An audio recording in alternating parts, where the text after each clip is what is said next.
Assalamualaikum warahmatullahi wabarakatuh. Saya Muhammad Fikri NPM 7822104 akan menjelaskan tentang perencanaan strategis. Perencanaan strategis sangat diperlukan bagi perusahaan internasional, apalagi dalam operasional yang sudah lintas negara. Dengan melakukan analisis lingkungan eksternal, dapat diperoleh informasi tentang kondisi pasar barang dan jasa pada negara lain, sehingga dapat dijadikan dasar untuk menentukan strategi bisnis dan strategi fungsional demi untuk mencapai strategi perusahaan di negara asal. Perencanaan strategis sangat diperlukan dalam mencapai tujuan perusahaan. Ketika suatu perusahaan memiliki multinasional akan mengembangkan kegiatan bisnis di lingkungan internasional, hal yang paling menarik adalah bagaimana melakukan perencanaan strategisnya, sehingga dapat berada di tengah-tengah para pesaing tingkat dunia. Definisi perencanaan strategis. Perencanaan strategis adalah proses penetapan misi dasar dan tujuan jangka panjang perusahaan dan pelaksanaan serangkaian tindakan untuk mencapai misi dan tujuan yang telah ditetapkan. Biasanya perusahaan multinasional memiliki berbagai macam strategi yang dijalankan. Contohnya strategi sosial, strategi perusahaan, strategi bisnis, dan strategi fungsi.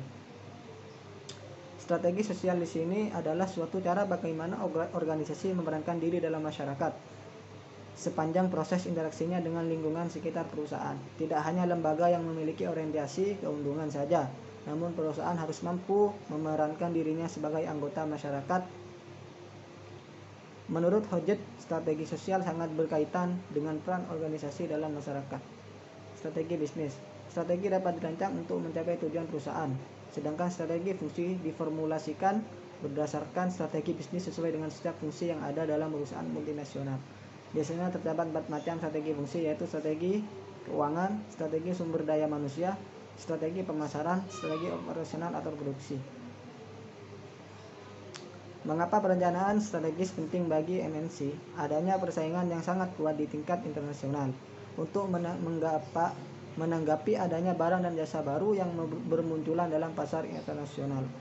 Yang ketiga, untuk mengawasi adanya perubahan operasional yang dilakukan perusahaan lain dalam menghasilkan barang dan jasanya. Manfaat perencanaan strategis. Manfaatnya ada di sini. Yang pertama, membantu perusahaan multinasional dalam mengkoordinasi dan memonitor operasi yang dipandang menguntungkan. Yang kedua, untuk membantu mengatasi masalah risiko politik, persaingan, dan ketidakstabilan. Yang ketiga, membantu perusahaan multinasional dalam mengendalikan segala kegiatan produksi di negara lain. Perencanaan strategi dengan beberapa pendekatan. Pendekatan pada kepentingan ekonomi. Yang kedua, pendekatan pada kepentingan politik. Yang ketiga, pendekatan pada kepentingan kualitas.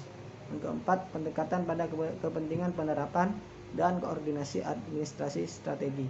Kepentingan ekonomi di sini contohnya cost leadership, diferensiasi dan segmentasi. Kepentingan politik. Perusahaan multinasional menggunakan pendekatan yang menitik beratkan pada kepentingan politik. Pada perencanaan strategisnya adalah negara yang responsif. Kepentingan kualitas. Yang pertama, perubahan dalam sikap dan meningkatkan harapan kualitas jasa. Yang kedua, penerapan praktek manajemen yang dirancang untuk perbaikan kualitas menuju proses. Koordinasi administratif, strategi yang dilakukan perusahaan multinasional dengan mendasarkan pada kondisi semangat individual daripada menggunakan strategi politik dan ekonomi. Langkah perencanaan strategis. Yang pertama, ada pengamatan lingkungan eksternal untuk menemukan peluang dan hambatan. Hubungkan dengan analisis internal perusahaan untuk menemukan kekuatan dan kelemahan. Memformulasi tujuan berdasarkan pengamatan eksternal dan analisis internal. Strategi implementasi. Ada lokasi operasional, strategi masuk, dan strategi fungsional.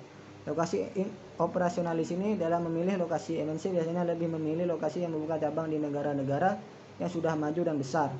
Baru mulai pada tahun 1990-an ada sedikit perusahaan multinasional dari Amerika Serikat yang mau menanamkan investasinya tidak hanya di Eropa dan Kanada saja, namun masuk ke negara-negara berkembang.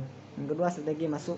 Ada banyak bentuk kepemilikan dalam mengoperasionalkan bisnis di lingkungan internasional, mulai dari bagaimana masuk ke suatu negara sampai memilih lokasi bisnis dan akhirnya adanya kepemilikan di negara tujuan. Secara terperinci jenis kepemilikan tersebut antara lain sebagai berikut, yaitu kepemilikan penuh cabang, kerjasama ventura atau joint venture. Kedua, lisensi. Yang keempat, waralaba. Yang kelima, ekspor dan impor. Strategi fungsional. Dari masing departemen yang ada, bagaimana perusahaan dapat melaksanakan kegiatan bisnisnya dengan beberapa strategi tertentu yang sesuai dengan masing-masing fungsi tersebut. Mungkin itu yang bisa saya sampaikan. Kurang lebihnya mohon maaf. Assalamualaikum warahmatullahi wabarakatuh.